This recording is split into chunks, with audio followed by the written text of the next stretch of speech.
talked about how the Aryans, came down, how they basically took over northern India, the Indus Valley, what have you, how they, claimed to create Hinduism and everything like that, about the whole caste system and how that was set up by the Europeans or the Aryans.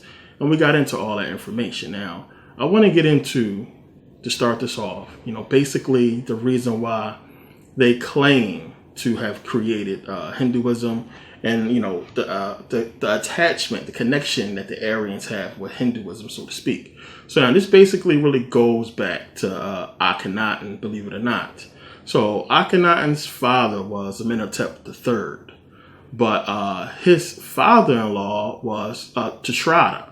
Now Tushratta was basically the king of the Mitanni tribe in Mesopotamia. So Mitanni and Mesopotamia, it's something that you're going to find a lot when you really start digging into this information. You'll hear about them. Now, the thing is, they don't know exactly what the Mitanni tribe was, what race they were. They believe they were mixed race. A lot of tribes back then was, of course.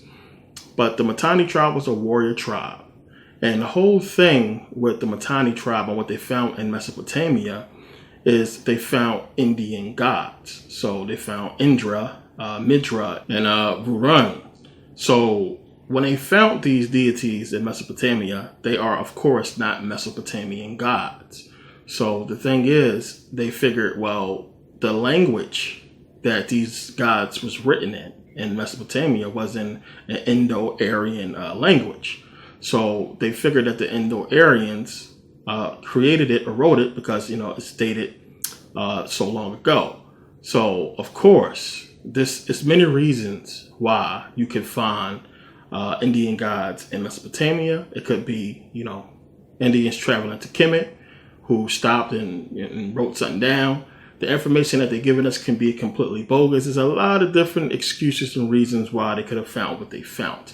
But when you understand about these gods and their aspects, and again, as I always say, they expect you not to do no research, then you can understand the truth about these gods. So you got to really look at language. And of course, when you start finding stuff language-wise, you can't always, if it's not the first language, you can't always trace it back to those people. You got to make sure, especially if they was travelers, that they didn't pick it up from somewhere else, because it could very well have been written by an Aryan person, by a white person. They could have written it, but they could have picked it up while they was in India. They could have picked it up on their travels from India to Kemet or to wherever.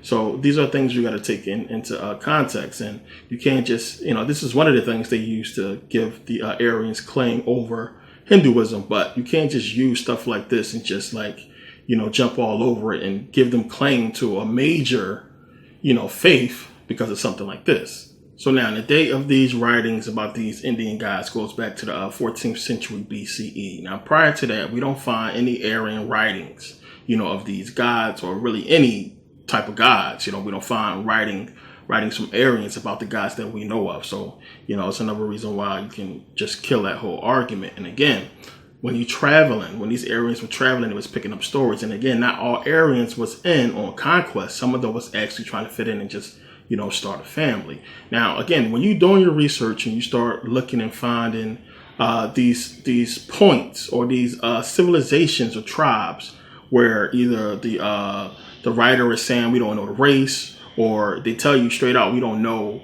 the race of these people, or they was mixed race, or, Berber and stuff like that, the names they put out there, then this is, especially when it's pertaining to Mesopotamia and in that area, this is where you have the creation of the Persians and Arabs. Plain and simple. This is where you see that those races being created, because what's happening is, when you look at the area of the Persians, where the Persians was ruling at, you can see that this is basically the Indus Valley. This is what the Indus Valley was at. So you have, Mesopotamia, you have, of course, Afghanistan, you have Pakistan, you have northern India, and this was basically the Persian territory for a while. We know it encompasses the Indus Valley. So what was happening was these Aryans was coming down and mixing with the northern Indians and creating what we know as Persians and Arabs. Now, just like the Chinese, who don't want to be compared with the Japanese or the Koreans or what have you. Persians don't like to be compared with Arabs and vice versa. But I mean, just like we could say with the Asians, come on, look at them. Y'all all look Asian. That's why we say Asian. Y'all look alike. It's the same thing with the Persians and Arabs. It's really hard to tell them apart unless you are Arab looking at an Arab or Arab looking at a Persian or a Persian looking at an Arab. They kind of sort of know the difference. But for the most part, this is where it was created. You had different civilizations mixing them with Africans, mixing them with the Indians, the Aryans coming down, and it was just mixing and creating tribes. And this is why you find a lot, and they don't always like to point this out, of course. This is where you find a lot of these tribes that they can't describe what race they was. When they talk about the Hittites, who was the Hittites? There was a mixed race. Some people would just flat out say, well, they was black, mostly black. But then others would say like the Hyksos and the Hittites probably was a mixed race or predominantly black or something like that. This is where you have the creation of the Persians and the Arabs and them beginning their conquest. And eventually, the Persians did create, a vast empire that ruled, for a long time. Of course, the Persians defeated the Egyptians, the ancient Egyptians, when they came into Kemet. So this is where all that stuff started. So when you start seeing that, you start to understand that this is all a part of the Aryans coming down, conquering in northern India, and basically just spreading out and really creating this agenda to take over. Now, you got to think about it. Even still, when you come down in a mixed race, and then it keep happening, and you have all these people, and then you have these tribes start forming. Of course, they still gonna kind of feel like outcasts, like they need to start, their own civilization as being mixed people, because before then, of course, Africans and then the Asians took over most of the lands, and we already set up civilizations. And all was left really was the hottest places nobody wanted to be, which you could say Mesopotamia, the Middle East or what have you. So that's what they had left to basically take. And of course, the Aryans didn't want to stay up in the cold too much longer. They wanted to come down and basically take from the civilizations they had already established so much. So the Aryans was coming down and mixing with the civilizations. Remember, I talked about the Mani in my video on YouTube about the origins of all the races. And you can see the Mani, which is the indigenous people of Thailand. Remember, they had afros. Yeah, well, they still have afros. These people still exist to this day. When you look at these indigenous people, it's the same thing when you go to like Cambodia, you go to China and Japan, you have dark-skinned Asians still exist to this day, especially in Japan, especially in Thailand with the Mani, and they having afros. You can see it clear as day. You can see a lot of them look like black people, but we can see, what happened when you look at the Thai people today and the Chinese and Japanese today. They have straight, long hair because of the Aryans coming down and mixing in. Now, to me, when I researched this thing and looking at this whole thing, to me, this was a coordinated attack on melanin, which basically leads me to believe that at the top, back then, they understood their deficiency. They understood their problem with melanin, and they basically wanted to weaken the rest of the world. They wanted to basically infect the rest of the world and decrease their melanin. And I'm going to explain later why this is important.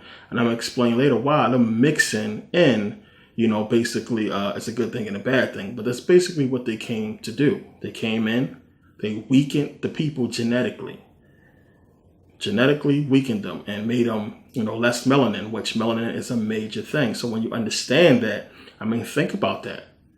From the woolly hair, the blackness, the representation of power, melanin, into the straight hair. So that's basically what took place. To me, it was something that they had to understand and know.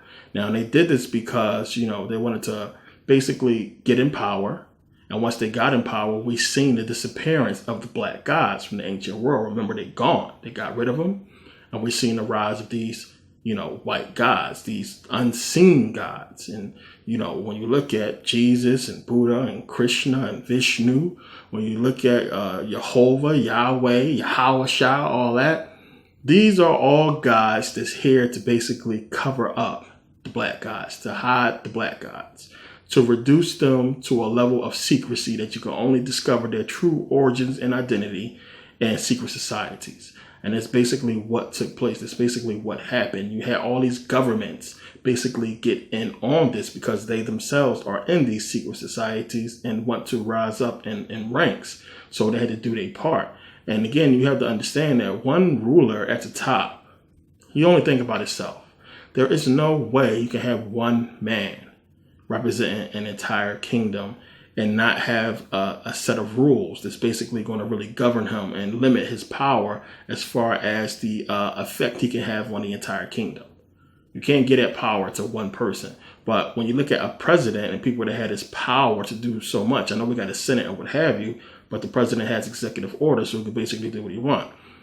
So these people, these rulers have basically sold their people out, and that's going to make a lot of sense later. They sold them out. So you had these people, the Aryans come down, mix in, weaken the nations, and basically leave, because the more melanin they had, the more stronger, the more tough they would be to conquer and fight. And they understood this. Somebody at the top understood this. I'm telling you, when you do the research, you're going to understand that. So they basically wanted to weaken them. They want them to not understand that this is about melanin, that this goes back to the black gods and what the black gods is really about, which we're going to get into in this video as well. They didn't want the people to understand that, so they took it away. They took it away because it leads to the understanding of melanin and the understanding of Kundalini energy and what all that stuff is about. Now, when you go and you look at, China, Thailand, all these Asian countries, they represent the dragon. They celebrate the snake, the serpent, and the dragon. You see it all throughout Asia, celebrated. They have the year of the dragon, in China. I mean, it's just a big celebration. So a lot of these people celebrate, and they celebrate, the dragon, they celebrate the serpent. And a lot of them don't really understand what this stuff's about. And a lot of them have no clue that it goes back to melanin and black gods. Now, I was talking about this at the end of the Moorish DVD about melanin and why it's important. I'm going to get into it a lot more deeper at the end of this DVD. So if you are European, if you're a white person, trust me, you want to pay attention to that. You want to listen and understand what this stuff is really about, because it really pertains to you in so many different ways. So now, getting back to this part, understand, of course, they sold out. They sold the people out, these rulers, in these Asian countries, India as well. And they sold them out because they understand that these religions go back to the understanding of melanin and real true spirituality. So, you can trace this stuff and you can do all the research. But of course, it obviously comes from Kemet. And anybody who is a real scholar, if you really do research like me, and like a lot of people, if you really research, it's no way they can hide this stuff from you. This is why we have entertainment and so many things to basically bombard our time and keep us from really digging deep, because I'm telling you, it takes a lot of time to really get this kind of knowledge and get to the heart of this stuff.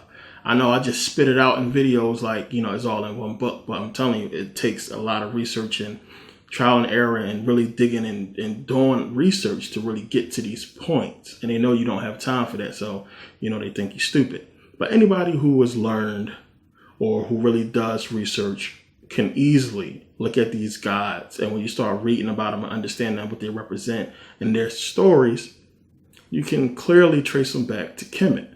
So, of course, if everybody in these countries understood that, wait a minute, these religions go back to Kemet, they will look more deeply into Kemet. They will look more deeply into the Egyptian mystery school and the Egyptian teachings, and will understand, about melanin, about true spirituality, about what this stuff is all about. And that's not what they want, of course. So when you go and dig into this stuff, I was talking about before how they went into Mesopotamia. This is 14th century BCE, they found these artifacts, they found these writings pertaining to Indian gods, and the writings is dating back to 14th century BCE. So one of the gods they found was Indra, which is an Indian god. Now this is Indra, let me read this.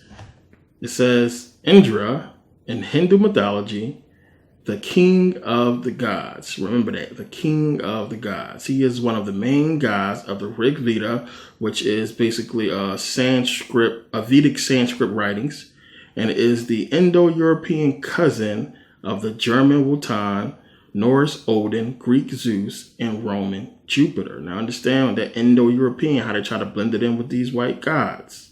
So you have Indra, the king of the gods. Osiris is king of the gods. You have Osiris's mother, who is Tefnut. She is queen of the gods. You have Indra's mother, who is a deity, who is also queen of the gods. You have Indra being the brother of Agni. Agni means fire. You have Osiris being the brother of Isis. Isis is the goddess of elements, one of them being fire. She is a solar deity. You have Indra being the defender of Dharma, which is basically the cosmic law and order. You have Osiris being defender of Ma'at, which is cosmic law and order. You have reference to Indra being the bull. You have the Vedic hymn to Indra, the bull. And we have Osiris Apis. We have Asar Happy, which is where we get Apis. And Apis is where we get, Asar Apis, where we get Serapis. And we know that Asar goes to the bull. It's represented as a bull in a lot of depictions. So you have Indra being represented by a bull. You have Asar or Osiris being represented by a bull. You have Indra, who has 14 lifespans. You have Osiris, who was chopped up in 14 pieces. I can go on and on and on. So many comparisons that you can do between Indra and Osiris. You also have Rudra and Yama, who are kings of the netherworld, just like Osiris. You have Seti, who was basically chopped up like Osiris, except, Seti was chopped up in 54 pieces. So we can go through a lot of the Hindu gods and compare them to Osiris, and it's for a reason that it's Osiris, which we'll get into. But you can compare so many of the stories, Krishna, Vishnu, which we'll talk about later. A lot of these gods you can look at and see how they compare with Egyptian gods, and that the two go hand in hand in a lot of different ways. It is no way around it. It's almost laughable to scholarship to me. When you look at it, it's like, what do they expect? This is why I say to people, I always use this phrase, only people in third world countries will believe that, because they must don't have access to the right kind of information. Anybody who does this stuff, who was into this stuff, long ago, they probably thought they can get away with it, and they kind of trying to make up for it now with the distractions with entertainment. But when you just starting to really get into this information and read about it, it's really easy. It's plain to see. But they leave this stuff for the people in secret societies, because they will ultimately come to the true understanding of what it all means, which you're going to understand at the end of this video. So they leave this information for them. It's not for us, as I keep saying. The Bible is not for you to understand the true hidden meaning of it, which we're going to get into that a little bit too. It's not meant for you. It's meant for them in the secret society. This is why it is at the altar of every Masonic lodge throughout the world, the Bible, the Torah, the Quran. Why is there nothing about Buddhism, Hinduism? We're going to get into that as well. It'll make a lot of sense. You got to understand what this stuff represents and how it goes back to the solar god, the sun. It goes back to melanin and Kundalini rising. And this is very important in understanding this stuff, because it's everything. And I talked about in part 1 about the was staff and the jet pillar of Osiris, the serpent, and how that, corresponds with the Shiva Linga, what that whole thing was about. So it's another thing that we can compare with Hinduism and see its relation to the Egyptian teachings. Now, when we look at Brahma is associated with Harani Agrabah. And Harani Agrabah is the cosmic egg, or the golden womb. Now, where else do we find a cosmic egg? We find it with Ptah. We find a cosmic egg, or the Agdod, which we got into previous video. Now, they just basically gave it away right there with the cosmic egg. I could have just started off with the cosmic egg and just left it at there. Cosmic egg, and we got a cosmic egg in Kemet with Ptah. Same stuff is talking about. So again, this stuff just goes back. When you know this stuff, I know I've been spitting it out and giving it to you in videos, so it's just easy information you got. But you got to understand how fortunate you are to have the mindset to want to seek after this information. To millions and billions of people, this is mush. This is stuff they have absolutely no clue about. But you guys understand it when you know about the Agdod. So when you see this in Hinduism, wait a minute, they got a cosmic egg too. That's the same thing in Kemet. It's easy for you to put together when you get into this stuff. So, that's basically, we can understand it's coming from Kemet, and then we get Hinduism. And it's many reasons why that happened. Of course, they was going back and forth. So now with Buddhism, let's get into Buddhism, because what Buddhism basically did, Buddhism basically took the physical and spiritual aspect of it all, the truth of it all, and basically give it to you in a better understanding, a more simple understanding. Understanding, Buddhism and everything is talking about is just, when you just break it down, it's just so simple to where you can really just understand where Buddha is coming from, where Siddhartha is coming from. So we know the story real fast. Siddhartha basically, born and, a prince, and basically wanted to get out the palace and finally got let out. And he was basically going around to basically see what the people was like. And he saw, the four sightings. The four sightings, which was, old man, he saw death, he saw disease, and he saw the old man basically singing and having fun. Those four sightings led to the Four Noble Truths. And the Four Noble Truths is, there is suffering. Plain and simple. Suffering is caused by desire. Third one is that desire or suffering doesn't have to be. If you denounce desire, you can get rid of suffering. And a fourth one is basically there is a way to get rid of desire by following the eightfold path, or the eight path. And the eightfold path is basically, it has to deal with meditation. Now, following the eightfold path, that's basically dealing with thought, understanding, speech, action, livelihood, efforts, concentration, and mindfulness. So dealing with these 8 things, this is the eightfold path. And you follow the eightfold path, which basically leads you into karma. It's dealing with karma. Now, following the eightfold path will determine whether or not you have karmic consequences. And having karmic consequences is not a good thing. If you can go through life with no karmic consequences, this is what they call the last birth or the last life, where you basically reach nirvana. And it's basically 2 states of nirvana, one in life and one in death. And nirvana basically mean, getting rid of desire. It means to extinguish. And every Buddhist strives to reach nirvana. Now, if you don't reach nirvana, you die, basically still in desire and still with these kind of, what they call sins as far as Buddhism, you basically reincarnate. That's basically what happens to you. Now, we talked about reincarnation before, and, a lot of people don't believe in it, but you got to understand, if you really pay attention to Buddhism, if we really get into this stuff, this is why this stuff is far out in Tibet and far out in these countries where, a lot of people just don't really care what goes on there. They basically prove reincarnation. I mean, to me, they proved it. Now, with reincarnation, basically what they did as far as proving it is when a person dies, when they die and then they come back, they have a system of finding them, of finding out if they are the person that died. So if you really read a lot of books on Buddhism and understand in Tibet about the Tibetan Book of the Dead, they have a Buddhist Book of the Dead, just like, the Egyptians have the Egyptian Book of the Dead that I did the video on. It's the same thing. And this book is basically to guide you through reincarnation or guide you through death until reincarnation. So in Buddhism, they believe after you die, if you do reincarnate, you will reincarnate after 45 days and you'll come back. So that kind of gives them this time limit so they can understand if somebody was pregnant, 45 days after that person's death, and they have a system where they can find out if you reincarnated. And they can do that by being in these little small towns that they in. You go into Tibet, it's like small villages. It's not so many people. So everybody knows everything. Everybody knows each other's business. It's nothing like the cities we grew up in. So, of course, they know when a person just had a baby and where the timeline adds up at.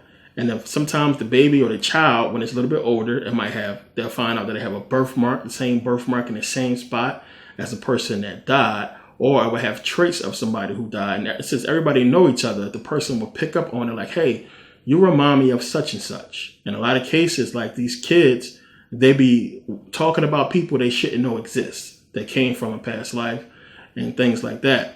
So once they have a person, they have a child that they believe reincarnated, they put them through a test. So the test, once they realize who they think the person is, they'll take that person's effects, the stuff that they had when they was alive, and they'll put it with a bunch of other stuff. And I'm telling you, the kid will walk in a room and go straight to the item and pick it up. Tell them choose one, and I'll pick it up. So then, okay, it could be a coincidence. So they tell them to choose another. And in these cases, a lot of times the child would choose every single item as the person that they thought they reincarnated as. So that person affects all his items that he had. When he came back and reincarnated as this child, the child would go and pick out all the items out of a bunch of items, pick them all out. And then they would know that, hey, yeah, it is him. You reincarnated, you made it, and then, through reincarnation, once they find out and confirm that this was a person that once was here, it's a big celebration. And it's a celebration because the person actually made it through reincarnation. And I know the whole thing really is about, not reincarnating to basically ascend, but you got to understand to make it back here in the physical form as a human is still a big thing. Just like the ancient Egyptians, the people of the Buddhists and in Tibet, they believe in people reincarnating as insects or animals. This is why, they have a lot of respect for animals and everything because, they believe that if it's not food, if you're not killing it for food, you shouldn't kill animals. You should basically treat animals the way you treat, other people. Now, also with reincarnation, a person could reincarnate, across the country. You could have relatives in other countries that you don't understand.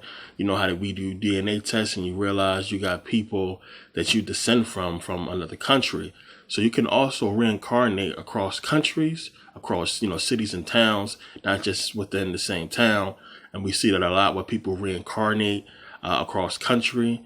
And of course, you can't find people that way. It's harder. So understanding the 4 sightings, the 4 noble truths, and the 8-fold path, all this stuff is the same as the path to Osiris. That's basically what this is. When you look at Ani's Book of the Dead, you can see basically it's the same type of concept. So in Buddhism, when it's talking about suffering being caused by desire and to rid yourself of desire, in ancient Egypt, they say, rise above your animal instinct, because that's basically what desire is. Desire is lower brain. So desire, being lower brain, is something you need to have access and control of the lower brain to basically avoid, falling victim to. So in Buddhism, rising above desire and ridding yourself of desire is the same as, rising above your animal nature. So this basically just goes right into Osiris and the jet pillar, the jet column, your spine, or what have you, and basically grasping the serpentine energy and understanding how that energy basically gives you control of the lower brain and the third eye. So with that, you can continue, you can ascend. So now when you look at the whole 8-fold path and how that can basically lead you to having no karmic consequences, and you need to have no karmic consequences in order to go further to reach nirvana, it's basically the same as Ani in the Book of the Dead when he basically, goes and gives the 42 negative confessions. So no negative confessions, 42 negative confessions. He's saying basically I have not done any of that, just like I have no karmic consequences. And when they're talking about having no karmic consequences leads to the last death or the last birth or the last life or what have you. And that's basically the same thing. It's the same thing. When you basically pass through judgment, you get to Osiris, and Osiris basically gets you to, the realm of the gods. And that's basically what it's saying in Buddhism. If you have no karmic consequences, you can basically reach nirvana and ascend and keep going. So it's the same thing in essence when you look at it. It's talking about the same stuff. So you got to really look at these things and compare it. And Buddhism, what it does is it basically just breaks it down. It kind of makes it a little bit more simple, but still a lot of people don't really understand what it's pertaining to. Because when you're reading it and you're looking at Buddhism, if you don't understand that this stuff is talking about energy, it's talking about the soul, it's talking about so many things that pertains to your body, again, in ancient Kemet, when you look at the jet pillar and you look at the third eye and the pineal gland and what all this stuff is talking about, we're really talking about the human body. And it's, just covered with so many stories and mysteries and things like that, to where it almost seems unreal to people. That's why a lot of people can't grasp the concept, because, you have these stories. And when people hear these stories, they just think about it being a fable or a story, what have you, a fairy tale. So they can't really put it together. They can't really take it seriously because it don't seem real. But the simple fact that you have all this stuff hidden behind it, all this secret information, tells you it's something that you should know.